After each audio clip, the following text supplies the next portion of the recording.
longtime viewer, Rishi Cap TV.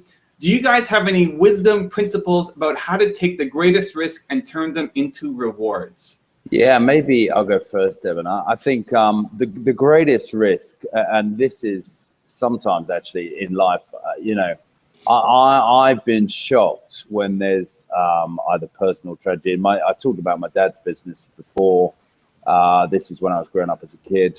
My dad got sick, and the reality of that is he couldn't run the business. But because of that, we never realized it at the time. But from that adversity, that was a great opportunity for us as kids to just go out and get jobs and start businesses. And that was a catalyst for my entrepreneurial spirit.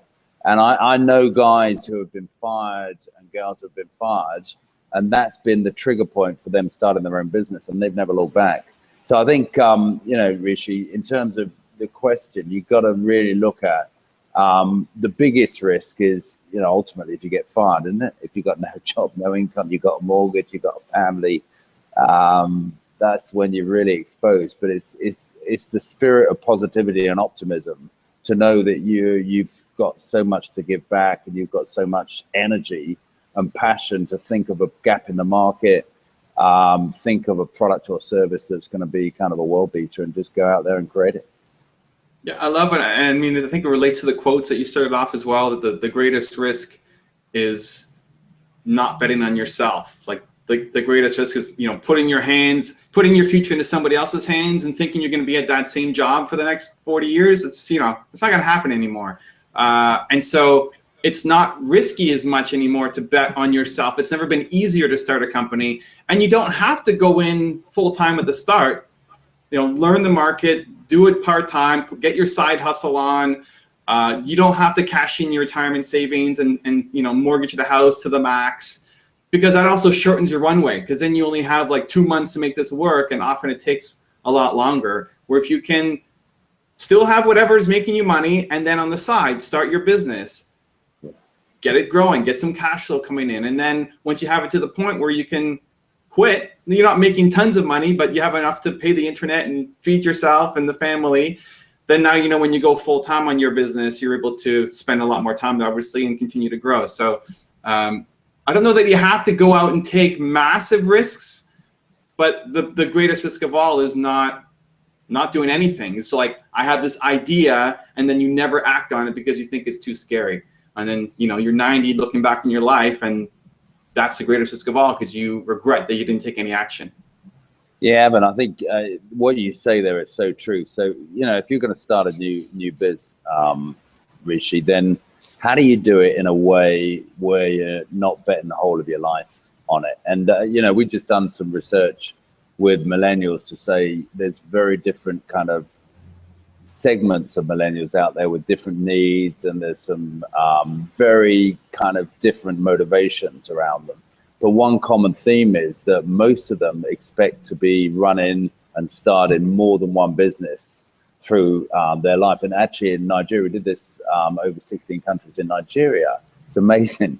They reckon they'll be running 5 businesses and starting 5 new businesses in their life, which is tremendous. And then I kind of think it comes back to culture, Evan. And I've always run companies where words I use, like treat the company's money as if it's your own.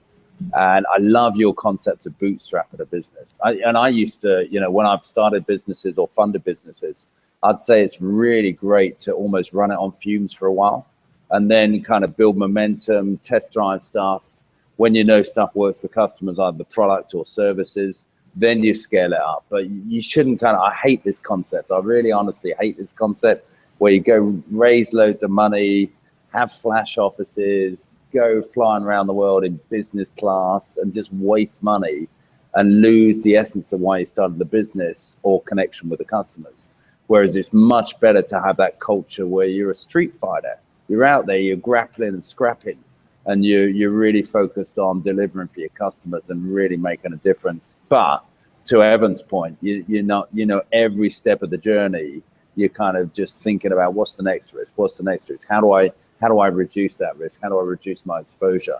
But you still keep that essence of, a bootstrap business. And even as you grow your business, I got a little case study of a really good company out in Vancouver, actually. Peekaboo Beans, started by Tracy Costa. back in, I think, 2006. And she was, her passion was actually just amazing playwear for kids and clothes. And she started a brand, sold it direct. And then she saw the, you know, cataclysmic change in terms of buying habits between Main Street and the web. And she kind of moved her whole business, took a big business bet. So changed the whole distribution channel of all her clothing boutiques in Vancouver and went direct. But wow, she's never looked back. And what, 70% year-on-year growth. I think she employs over 700 salespeople, scalable model in, and they've got 25 employees up in Richmond at the headquarters.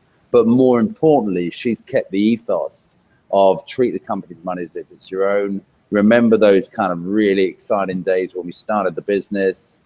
Bring that energy into your business that you had on day one when you used to take people down the bar on a Friday night, or you got a keg of beer into the parking lot and stuff like that. Those are the things that, first of all, people remember. And secondly, it keeps you true to your original values.